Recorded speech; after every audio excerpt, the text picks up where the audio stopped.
Hey everyone, we're here today with the Dirt Trail Running Podcast, Coffee with Coaches, and I'm Coach Loretta here with Coach Reese today. Morning. How are you doing, Reese? I'm doing pretty well right now. I had a little bit of snafu in my training this past week. So I'm glad that you agreed that, kind of talking about it would be awesome for our listeners to hear. And we got some really good feedback from our last podcast just about mistakes that coaches have made. So I think the more that we can be transparent about like what's happening like with our bodies and with our training, it gives people the sense of, they're not, above injury or above, curtailing their training to what their body's experiencing.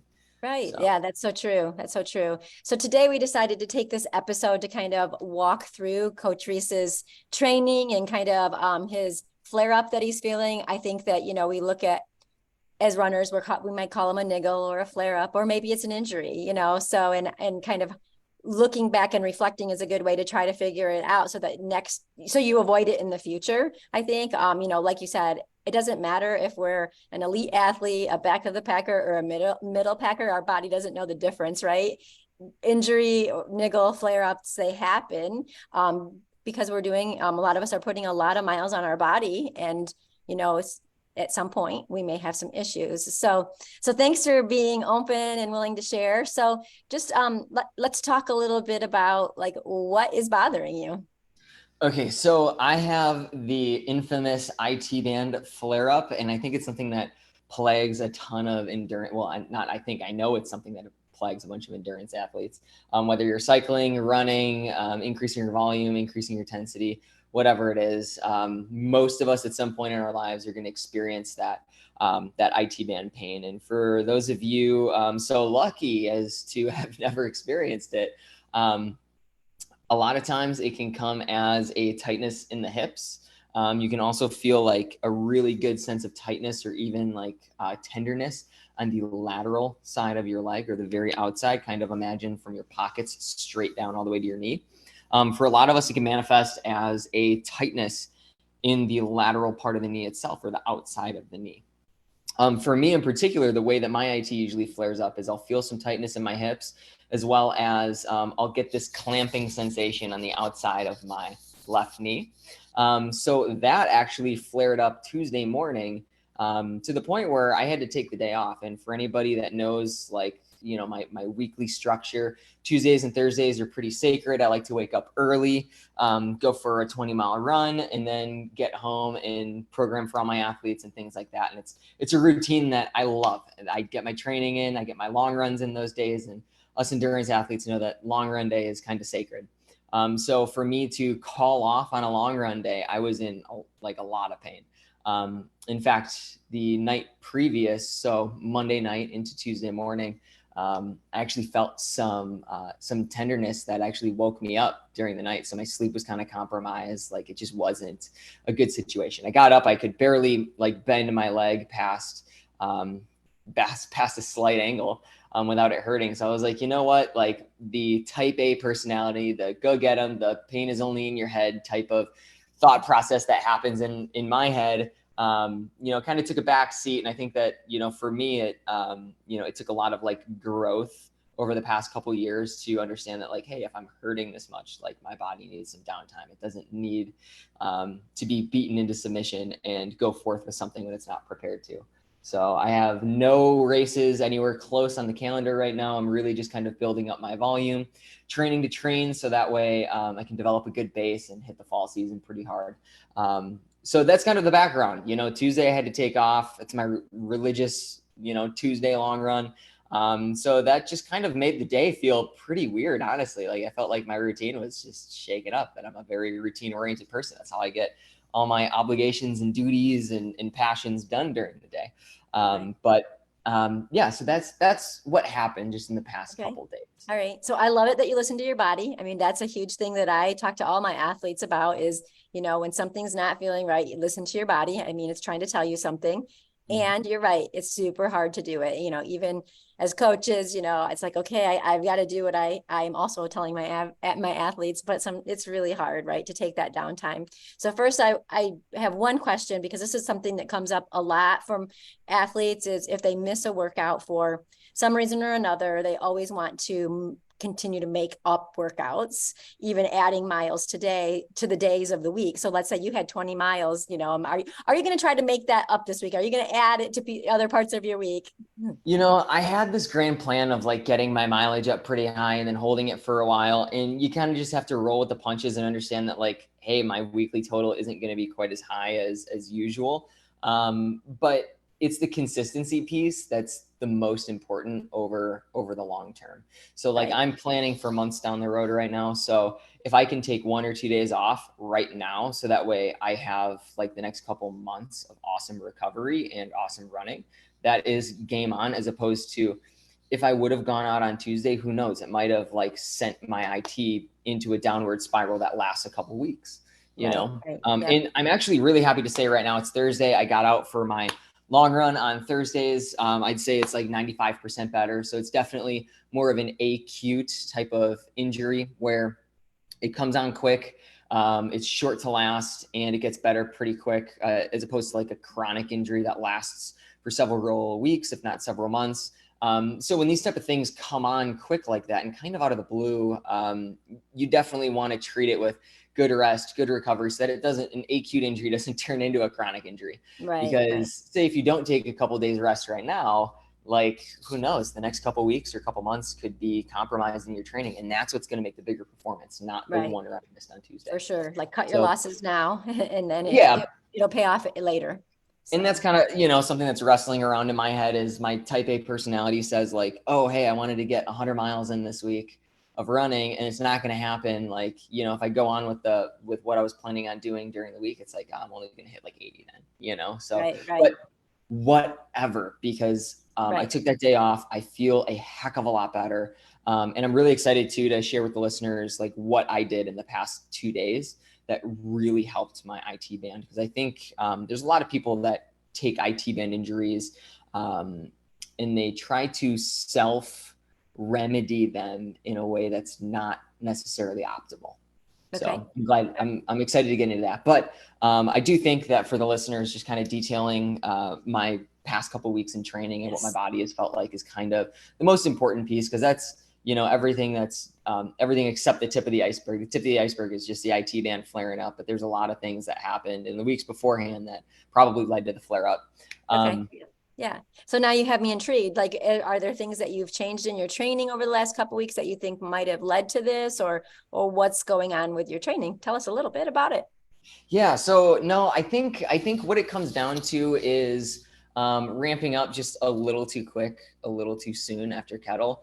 So like when I look at my Strava, which is public for anyone, the week after Kettle, I had about like a 26-mile week, and that was a lot of running. That was like back end loaded during the week. So it's like, I didn't even really run till Friday, like 5 or 6 days later, after Kettle. But I ran Friday, Saturday, Sunday, and it totaled out to about 26 miles. And I went from 26 to 53 to 71 to 82 to 95. And then this week I had my IT injury.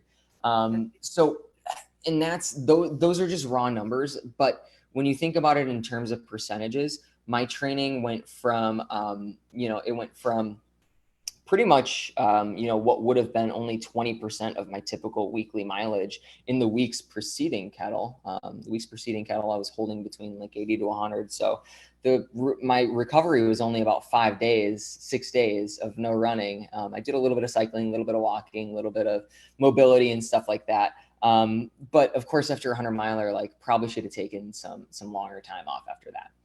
Especially after a hard 100-miler, the way you ran. Yeah, for sure. So I think that was like mistake number one. But the thing is like, I didn't really feel like my legs were still cashed, like I've been telling everybody after Kettle, like I either want to go really long and really slow, or I want to go really short and really fast. But I didn't feel like I had any like injuries or niggles. My IT band didn't feel like it was tighter. It was flared up. But then, I basically went from 20% of my typical pre-Kettle training to what would have been a down week, training for Kettle. 50 miles a week would have been my down week leading up to the race. And then I just kept continuing to build to, what was 70% of my total my average volume before Kettle, and then 80 and finally 90%. And that was over the course of like 4 to 5 weeks, right? But I think if I would have given myself like at least one more week of, like being under what would have been my recovery mileage for my typical training, would have been better. And for other people, for other athletes, this might be, hey, if your body is used to like 30 or 40 miles a week, and that's kind of where you build up to in your training, and when you take a down week, it's about like 15 to 20 miles for the week. Maybe you don't want to exceed about 15 miles for the 2 weeks after a hard ultra race. It doesn't just have to be a 100, but that would be kind of like a baseline for, kind of judging like, hey, where should I be for my mileage a couple weeks out? I'm notorious on the podcast for saying in the past too, that I do firmly believe it takes about like 2 weeks to really let all the systems recover from a hard 100-mile race, whether it's, the skeletal muscular system, the neuroendocrine system, and just your motivation and psychology to kind of like get back in the game. So yeah, in regardless, I was probably just running a little bit too eagerly because I'm excited to train for my next race coming up in fall. So for me, I got to kind of temper the flame a little bit and say, hey, there's plenty of time to prepare as long as I don't burn myself out right now. Right. So I do have a question. So Yeah. the way you described and the way I kind of call it like a reverse taper, right? Coming off of the race, taking a little bit of downtime and then building back up a little quicker than we typically would build if it was just a base building time of the year, right? I do a very similar build to what you're describing. And I haven't had that same experience with the IT band. I mean, so, it may or may not be that, right? Because it could have been something that was just kind of there and you just didn't know. And it just happened that it happened then, right? Maybe nothing to do with your build back up. But I am a little curious, like, what your mileage looked like during that time. So we know what your volume was, but what were you having quality days? Were you sticking to more recovery pace? What did that look like? And that is super important to detail too, Loretta. So thanks for bringing that up, because that the overall volume per week is just one factor in a bunch of factors that can lead into any acute or chronic injury. So right. That's just one factor. That's awesome. I'm glad that you brought that up. The other factor is the intensity at which I was running. I would say for the first 2 to 3 weeks after Kettle, I was just going out for very easy runs. I really wasn't running too many workouts. If I was running a workout, it would be, less than 30 minutes at a particular intensity. Maybe that meant, running like 8 400s on the track with a 400-meter rest in between, just like a recovery jog, at like a 5K pace, because like I was saying before, like my legs were having a really good time, either going really short and really fast or just kind of trotting along, for a long run. So I would say about 2 to 3 weeks after. So once, I built back to about like, 50 miles or so. So about 2 weeks after, which would have been 50% of my like usual training. That's when I started to pepper in some of those workouts, and I really added them just as I wanted to, as my motivation was like, yeah, you want to run fast today, because I definitely respect that. Like my motivation is a very telling factor as to like how my brain is doing, how my hormonal system is doing. So if I wasn't feeling a workout, like, I have plenty of workouts on Strava that I think we mentioned last time.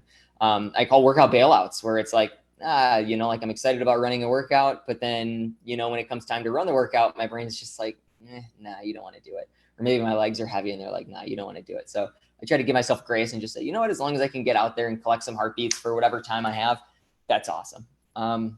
So there was an impromptu FKT attempt on the Ice Age Trail. So I want to say 3 weeks after Kettle, I was up to about 70% of my typical training before Kettle, and a guy named Ryan Rickert, who's amazing. He's super fast. He's such a wonderful guy. It was a great experience on the Ice Age Trail, but I probably shouldn't have ran 32 miles 3 weeks after a 100-mile race. Especially since, I've ran a couple 100 miles before, and I've run a lot of ultras. But that doesn't mean that you exactly know how your body is going to handle just a few short weeks after like a hard 100-mile race. And you ran that 32 miles at a effort to break an FKT. Yeah, so we wanted to break an FKT. It turned out to be like an FKT turned survival. So we were trying to go sub 4, and it turned into like a 4 hour and 45-minute day. So Okay. I mean, it was like 95% running, like a tiny bit of hiking.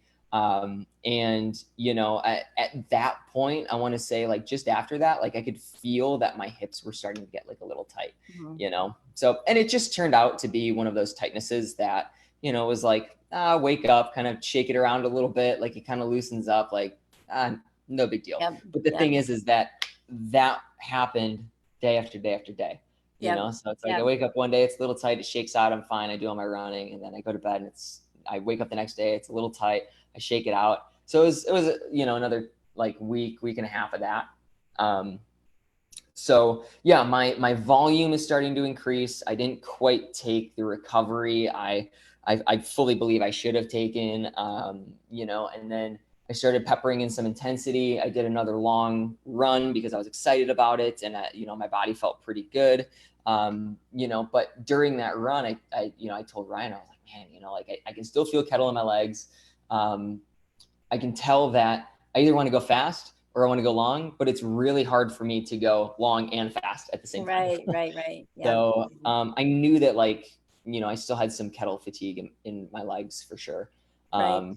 And just the way that my long runs were going, like I was going real easy and like I didn't even really want to get my heart rate above like 130, 135. Mhm. Otherwise it was just uncomfortable, which is typically like a lot lower than my typical like easy heart rate or easy exertion. Like my rate of perceived exertion felt really low because, like my body was just didn't want to move quite as fast during the long Right. run. So I'm curious. So as we're reflecting, I feel like I'm learning a little bit more information that is kind of, to me it seems more than the build. I think probably that FKT attempt was really close, and I think we've talked about it before on other podcasts that after we come off of 100, our mind thinks we're ready. But like you said, our body is not completely healed and ready. And so, we have just, basically shredded all of our muscles, right, during that event. And now our body is trying to rebuild that. So going back out 3 weeks later, even though mentally you thought you felt good and you thought you were moving good, your body wasn't quite ready. And so it could have been like that little, tip, right, to kind of push you a little. So I'm curious, after that day, did you change your training the following week? What did your training look like No, because following? no, I felt fine. Like in my head, I was like, like I took that next day off, and then, like training resumed as usual, just because it was like I'm either going slow and long or I'm going like short and Mm-hmm. quick. Yep. Yep. So I Yep. kind of kept that. I was really running like one workout a week, and then like one, maybe two longer runs during the week. And then I want to say probably 2 weeks ago, I started to incorporate my typical like two workouts in a week, Monday and Wednesday when I'm at work. So that's when I usually do my faster running. Heart rates typically like tempo, or not heart rates, but like efforts typically tempo or higher with some Mm-hmm. intervals, a bunch of strides, things like that. Right. And then, that I want to say it was the volume and the intensity increase at the same time Yep. without like another little down week in there Right. that kind of pushed it over the edge to the point where now it's not just a tight hip, but it's like the lateral edge of my quads or the lateral edge of my leg is starting to get a little tight, Yep. Moving So down the chain. yeah. So like all of a sudden it's not tight enough to the point where it like ceases all training. It's really like just that kind of niggle that's just kind of talking at you. It's not yelling at you yet. It's not screaming at you yet, Right. but it's kind of whispering. Before it was like a whisper and now it's talking to me and it's getting louder, right? It's almost like that check engine light is just, it's on, instead of being on off, it's almost like a dimmer where it's like I can start to see that engine light just come on a little bit Right. stronger now. Right. So then I was at the clinic a couple of days. It was on Monday, and so yeah, that leads us up to Monday. I'm running Okay. fine. I'm feeling good. But Monday, I was like, I should really start to like address this IT band thing. Before we go into the addressing that, I have one more question. Can we go Okay. back over your training? Just one more thing. Yeah, yeah. What about, I know that you do strength training and I know you do agility and mobility.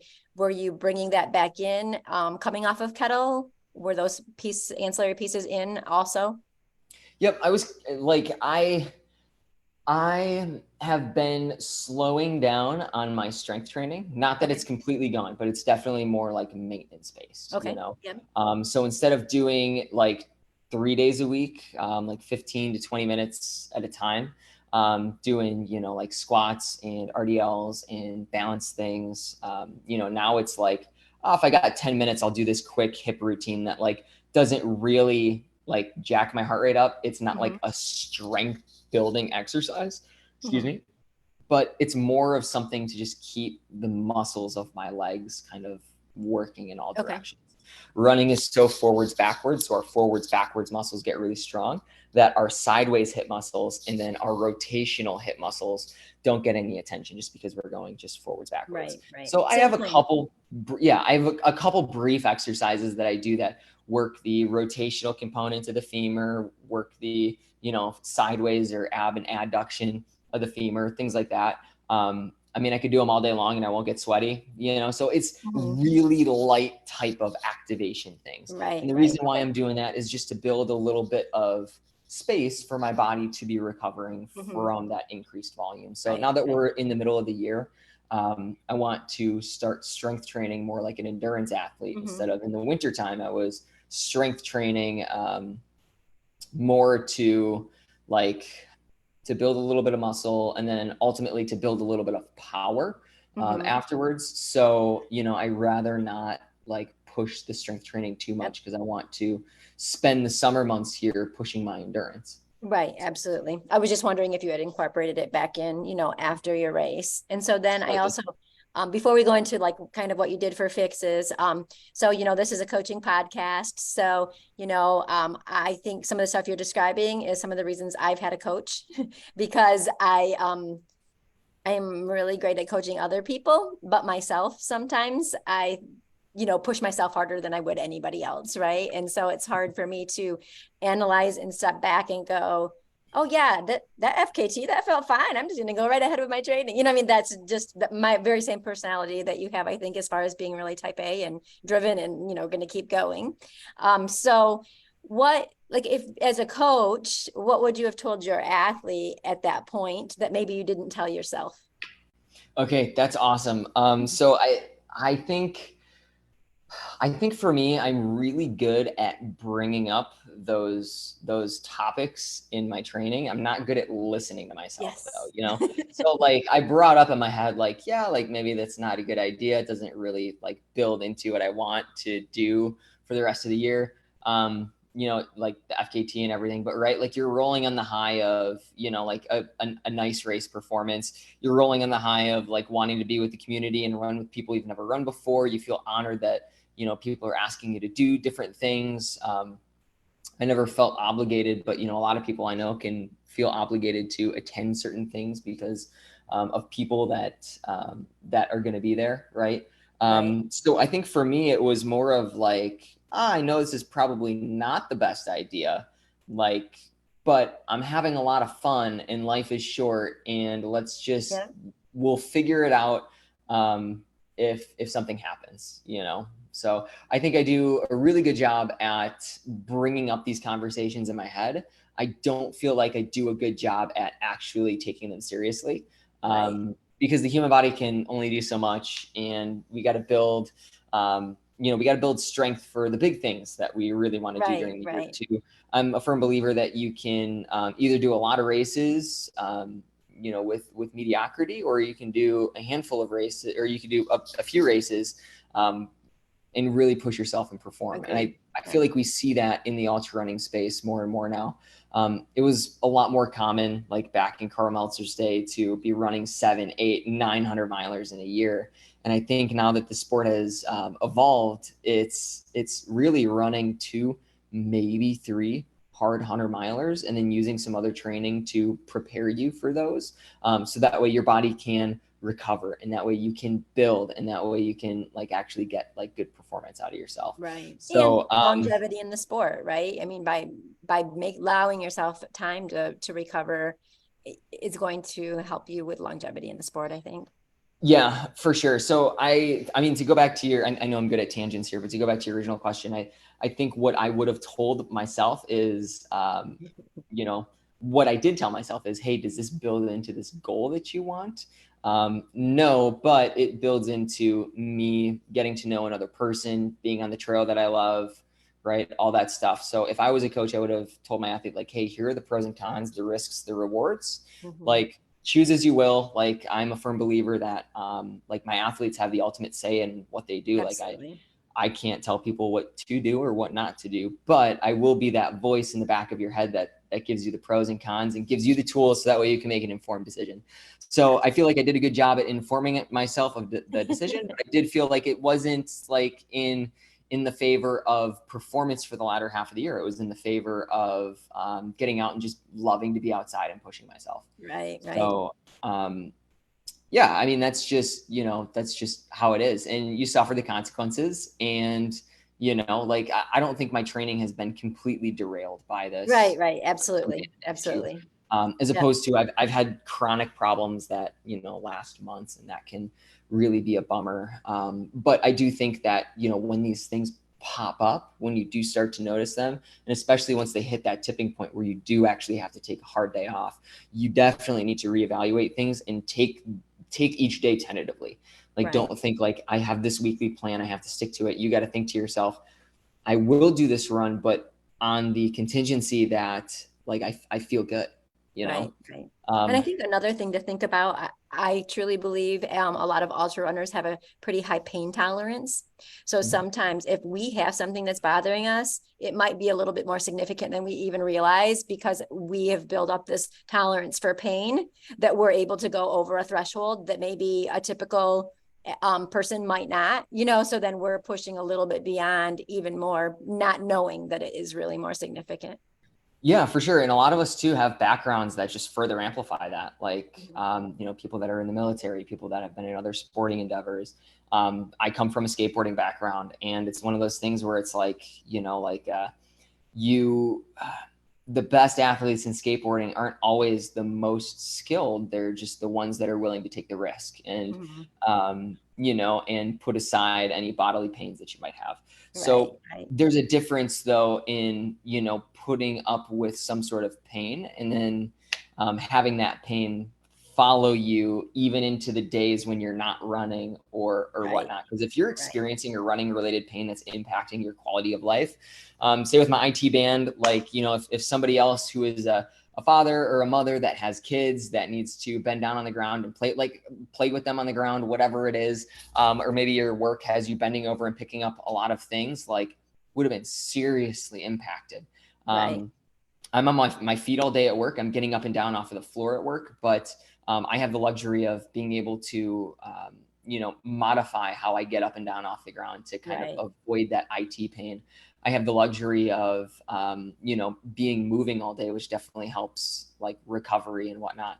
But as far as like the tight hips go, like, I know that I need to be stretching out my hips a little bit more consistently throughout the day too, because since I am standing up all day long, and then doing all of my training and really just sitting down for a good 30 minutes before I go to bed, most of the week, or when I'm sitting down to be on the podcast, my hips can get pretty tight. So that's kind of a takeaway that I'm taking is, this is a constant problem that I have. So a constant problem needs a constant solution. So I do have to be better at stretching out my hips. Right. And I think that that's a great point. I think a lot of us runners, we talked about it. You're running in that same plane, that same motion all the time. You're not going side to side, so, doing those movements are super important, I think, in keeping our mobility and also building strength in those different positions. So, I love that you've been super transparent, and I've even put you on the spot a little, and you just have such a great job with it. But I'm curious, what was your resolution? What have you been doing? And I'm also happy that you chose not to do that long run. And now hopefully you're taking a little of that time and putting it towards some stretching, some mobility. What works for IT bands? What's the secrets? Okay. So before we get there, I do just want to mention that there was kind of an inflection point where my IT band went from like a niggle to like, it was like an oh shit moment. It was like, oh my God, okay, this is not working out. And I was at the clinic. It was Monday. I decided, I should start fixing or addressing this IT band.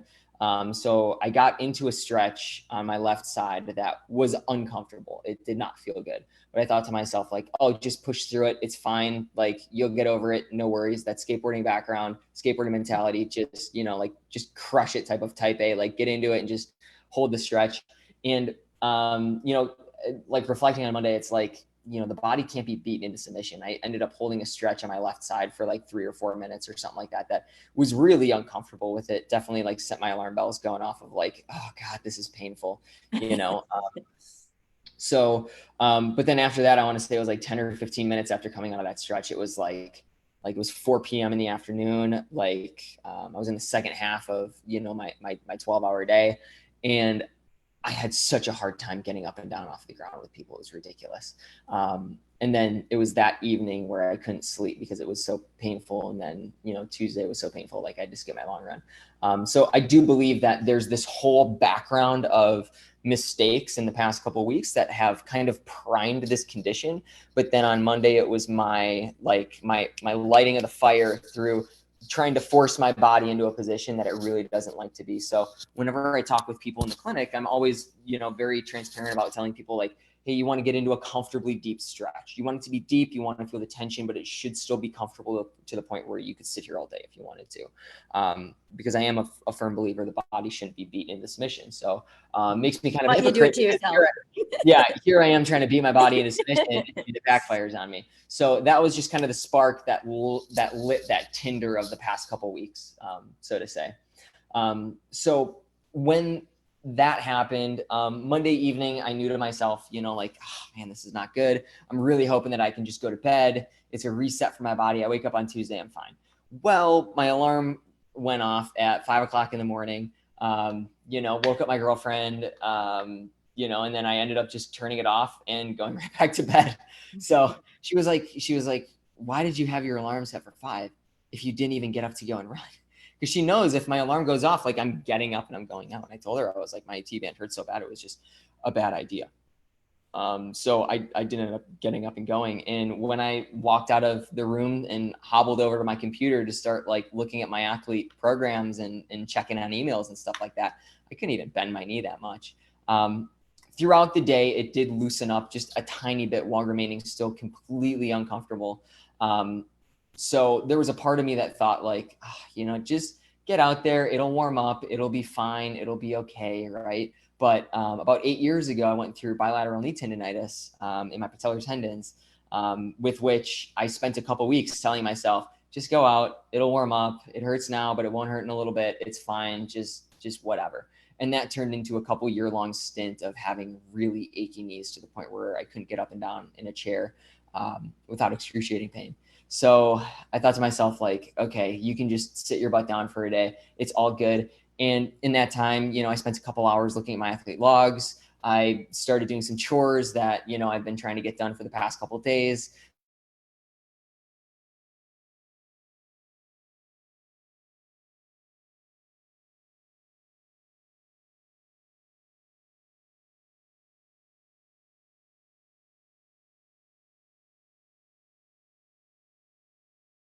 I'm not sure if it's on my end or if we lost Coach Reese. So we'll just hang on a second and see if he is able to come back with us. Hopefully we'll be able to get him back in just a second. I love that he's taken the time to talk with us today about injuries. IT band is so common with runners, and sometimes it just happens from the mistakes that we make. And Sorry, he's back. Yeah. my computer told me it was a mandatory coffee break. So I don't know where I left off here, but I ended up spending the day, instead of running, just being productive, doing other things. And through that passive movement, I was kind of navigating around my IT band pain, right? So when I was going up and down stairs, I wasn't trying to favor my other leg too hard, but I was just trying to step in a way that like doesn't aggravate the IT anymore. I did some walking, I went to the store, and then I did a little bit of a hip mobility routine. And I think now would be a good time to talk about like the crucial steps that I think that took this like insane flare up and calmed it down so much that like 2 days later, like I can actually bend my knee and go out for a run. Yeah. Share what you think. If anybody's on the screen right now, we got We got Coach I, Reese's leg. oh my God, I could not do that uh, 2 days ago. It had to be like completely straight or my IT was killing me. Um, so yeah, I mean, You are know what? there, Could you stand back up again for the people that are on there? Can you show people kind of where the IT band runs? oh yeah, for sure. Here, let me, okay, so the IT band starts like in your hips. It's connected to your glutes, like your glute max. It's connected to this muscle called the TFL. So all of these muscles on the IT band itself, or that connect to the IT band, regulate the tension that goes into the IT band. The IT band runs all the way down like this and actually inserts into the top of your tibia. So it really helps with knee stabilization and knee tracking through some muscles in the glute complex. So I guess right now it's before we get into like how I how I helped my IT band. It's important to say that the IT band, the tension in the IT band does not come from the IT band itself, because the IT band is just a thick piece of connective tissue that is non-contractile. So it's not like a muscle. You can't flex and extend it. Um, its tension is regulated by how tense the glute complex is and how tense the TFL is. Um, so when those muscles get really tight, it puts tension on that IT band and it pulls back. Well, it inserts into the tibia. So when you pull on one end, it's going to stop pulling on the other end. It's almost like a game of tug of war, right? You have two kids on either end of a rope, and one of them decides to pull harder than the other. It puts tension in the rope.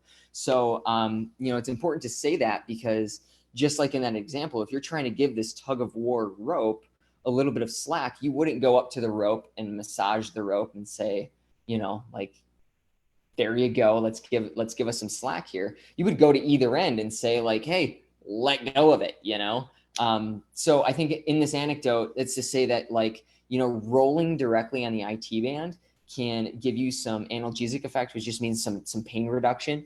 But if you really want to solve the problem, you have to go up to the hips, because there's really no muscular insertion down by the knee. All of the muscles that control the IT band are going to be around your thighs, your hamstrings, and your glutes. So those are the most critical areas to hit and to stretch and to foam roll in order to take tension off of that band. So yeah, I mean, with that, do you have any other questions about like the IT band or some of the anatomy around Nope. it? I think you did a great job describing that. Thank you. Okay, yeah, you bet.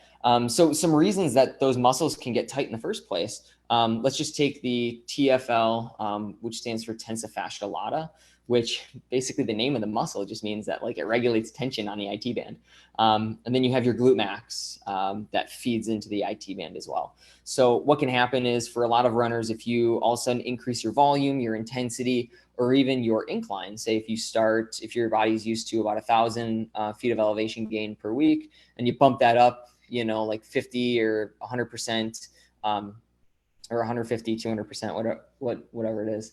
If you double it or triple it, then your TFL actually acts as like a weak hip flexor, which means that if your muscles that are primarily in charge of flexing the hip, like your iliacus, your psoas muscle, your quad muscle, some other weak hip flexion muscles, if those guys get pretty tired, your body calls on all the other little muscles to help you out with it. So that muscle can end up getting overused. It'll get a little bit tighter, and then you'll feel that tension in the IT band. Same thing for the glutes. Glutes are a very good propeller for uphill power, because you are in that hip flex position. When you go and you push your foot backwards and you use a lot of glute drive, you can get pretty sore and pretty tense glutes just from a lot of glute working out.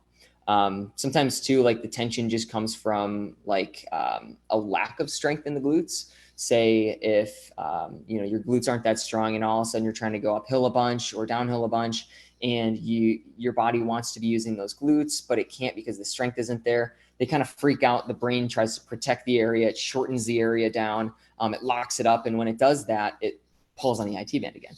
So there's a couple different causes, increase in volume, increase in intensity, increase in elevation profile that can lead to an unhappy IT band. And What when you about kind of, like muscle imbalance or overcompensation?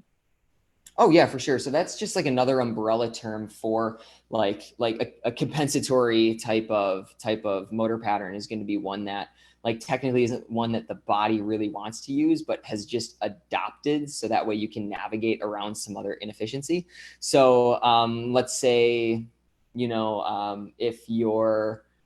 let's say if you're going up and downhill, like we were talking about before, like your muscles get really tired, your body starts to compensate by drawing in other muscles that sure can accomplish a task, but aren't really designed to take like the brunt of the load. Then those smaller muscles can freak out, get short, and then pull on other tissues. Right. So when you look at, everything that we've been talking about this past 45 minutes or so, like I had an increase in volume, an increase in intensity, a lack of recovery, and I put my body in a position that it didn't really like, and it made my hips lock up insanely. Like my left hip felt really tight.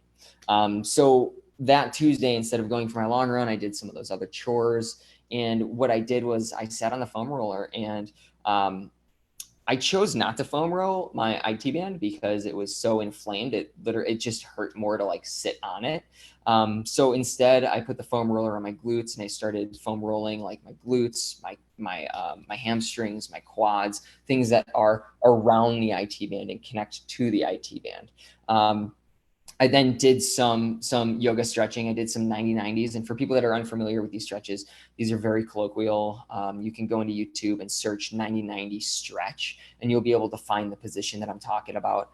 But it's very much so like a pigeon stretch in yoga, if anybody is used to that one. I did a lot of hip flexion stretches, or I guess hip extension stretches, where you stretch out the hip flexor. So doing like a runner's lunge, doing a warrior one, doing a kneeling type of stretch, a couch stretch, a Z stretch, if people are familiar with those terms. That definitely helps because it stretches out that TFL.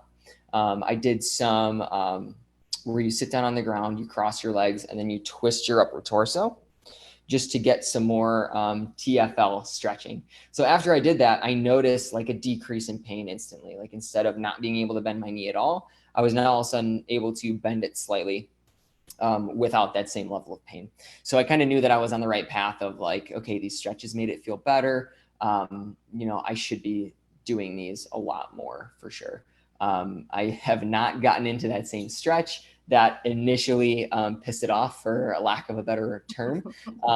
But I'll probably end up trying to do other stretches and work my way up into that stretch that made it angry in the first place. Mm-hmm. So I guess the key principles there are, with IT band injuries, you don't have to like stop running, because it's an overuse type of injury. It's an itis type of injury, I call it, where your body is just inflamed. We got to calm down that inflammation, but complete inactivity doesn't do anything for it.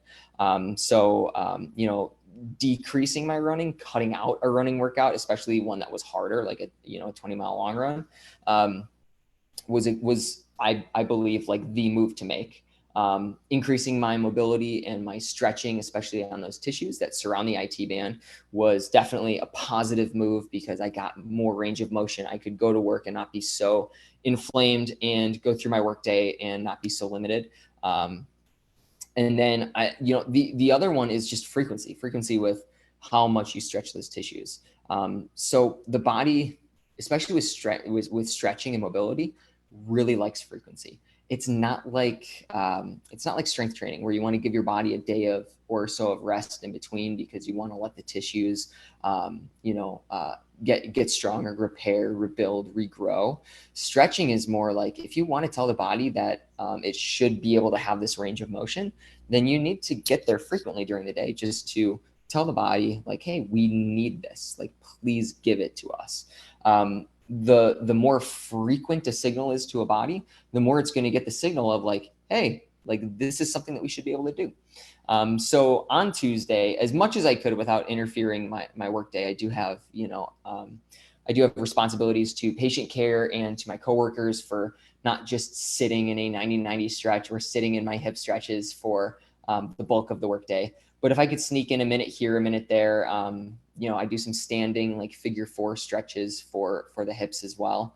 And again, all of those are on YouTube. Anything that I just mentioned, you can easily find. Some seated figure 4 stretches, some crossbody piriformis stretches, seated and standing. I tried to get into those frequently throughout the day, just on the left side. So that way I would continue to foster like, hey, we need to lengthen these tissues. Like they're super tight, they're super aggravated, but still just send that signal to the body of like, we need to be able to comfortably get in this stretch. So now instead of, on Monday, I was getting into a position that my body didn't like, it hurt, it was painful. When I was doing these stretches, I was getting to a place that was comfortably deep.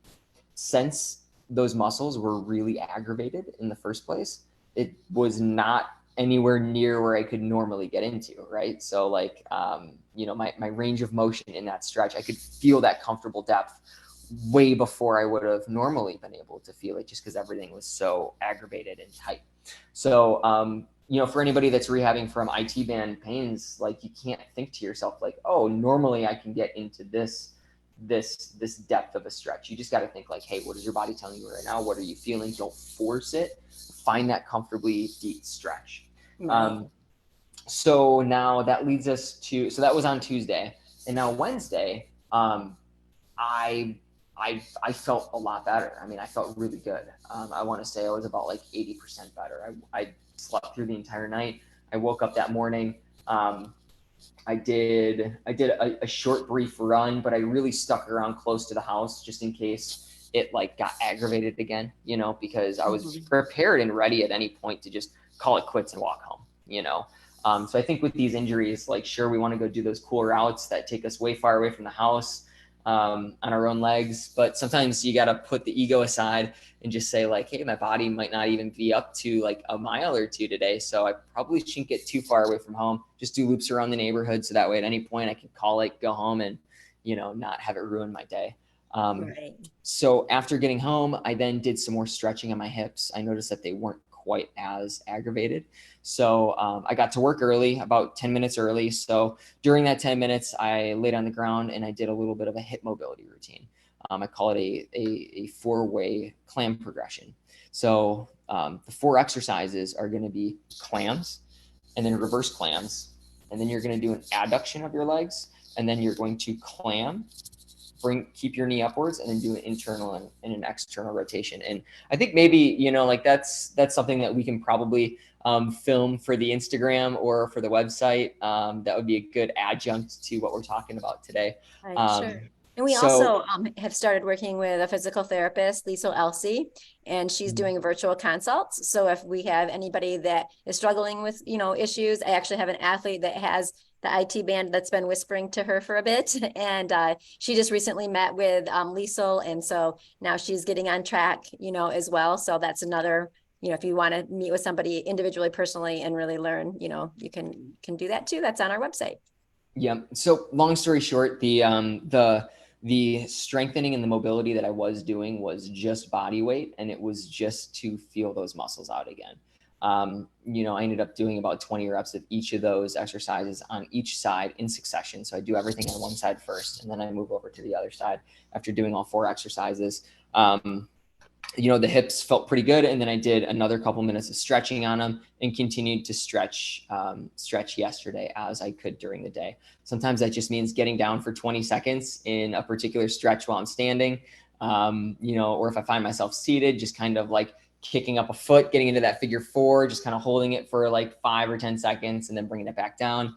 I think that, coupling the stretching and then the very light strengthening, like it's easy for us to say like, oh, we're doing strength work, so therefore we're using weights and resistance, and I'm sweating and my heart rate is getting up. But in this case, the therapeutic type of workout, the therapeutic type of strength, is like 5 minutes maybe, and is more to, again, to get my hips or our hips moving in ways that running doesn't. Because when you do that four-way clam progression, the clams, reverse clams, adductions, and then the internal external rotations, all of those movements are movements that we don't do while running. So the muscles that were freaking out on me, that cause the IT band tightness, are also the muscles that are not strong because I'm running so much, right? So now it's going to be this consistent thing where I informed myself that like, hey, these muscles are a little bit weaker on me compared to my glutes and my hamstrings and my quads, right? So now going forwards, when I am doing my strength training routines, I'm gonna be incorporating some more of those those hip movements, just to make sure that like I don't get another flare up. Because Right. again, like I'm pretty lucky in the sense that this flare up took me out of one run. I've had flare ups that have taken me out of, like a good week. Some of them have taken me out of a good month of training. So I think if you can kind of nip things in the bud really quick, and take your recovery as seriously as you take your training, whether recovery means just letting it rest or stretching or doing some light mobilization and some strengthening, I think that that's going to get you back up to regular training faster. And like I said, today I went out for my long run and I didn't feel it. I mean, I'm back up to like 95%. So I am lucky, but I do believe that there was a lot of good things that I did within the past couple of days to just kind of like douse the fire, so to say. Right. Right. Nice. Well, thank you for sharing that. I think that, for me, I often have issues because I have a left-right difference of strength, and so that can flare up something like that for me. So sometimes it's not just about increasing increasing the volume or the intensity, those pieces. It can also be, some muscle imbalance that we're dealing with. I'm stronger on my right side than on my left side. So, so I'm aware of that. I work on that and incorporate that into my strength training. So I'm doing a lot of single leg movement as well to try to be a little bit more symmetrical. Yep, absolutely. And this is where, like self-diagnosis and self-treatment can take you pretty far, but if you are somebody that is constantly feeling this chronic type of pain, whether it's IT band or otherwise, going in and talking with a professional who, spends their life studying these things, looking at biomechanics, talking about rehabilitation therapies, is really game changing, and asking them as many questions as you can. So you're a more armed and aware athlete for sure. Absolutely. So I always recommend that, if people have any type of bodily injury, to definitely go and seek a professional. But there are a lot of good quick fix like remedies that you can at least douse the fire with right away for a lot of running injuries. And a lot of times too, like we were saying, like just decreasing that volume of running a little bit can go a long way and just build an extra buffer for your body to recover. So that way you can get back to proper training sooner rather than later. Right. Right. Well, great. Well, it was a good conversation today, Reese. Thanks for sharing your training and, some maybe some things that you would do differently in the future and how you've remedied kind of where you are and getting ready for your next big race that's coming up in Yeah. November. Yes, totally. November. And thanks for listening to me ramble all day long. I know it was a lot of like me, but I think having a good personal anecdote wrapped along with some different ways that you can take care of this IT band injury just kind of gives people more of a perception of like, hey, like it can happen to anybody. There are ways that you can calm down the fire. It doesn't have to be like a chronic, prolonged thing. So yeah, thanks for taking the time to listen to the story. And even now moving forwards, I'd say for the next week, I'll be conscious of thinking about how is my AT band feeling and being ready to call the run a couple miles short, or not doing the intensity, or keep, building more recovery time just to make sure that like it really gets nipped in the bud. So although the fire is kind of doused, so to say, there are still some embers that we got to keep an eye on, because as we all know, sometimes embers can spark another flame. So Oh, that's great. So for you listeners, watch out for Coach Reese's Instagram reel that will be coming out on the Ornery Mule coaching page while he's doing the clam. Is the clam sort of like doing like, I don't know, like the robot or Macarena? I don't know. oh God, no, it's not fun. It's not sexy. It's not something that you want other people to see you doing, because it's weird looking. You're on the floor in like a weird position, but it doesn't take long at all. It's something great that you can do. It doesn't require any equipment for most of us. You can use a band if you want to, but quite honestly, I think a lot of us runners, hips are weak enough to the point where just doing body weight is going to be fantastic enough. So yeah, that'll be coming out soon. I'll get on the yoga mat in our yoga studio here in a little bit and get that out for the people. Awesome. You won't want to miss that. So go to our Instagram page, like and follow, and you can see Coach Reese doing the clam.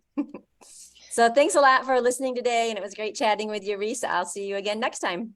Absolutely. Take care, Loretta. Bye.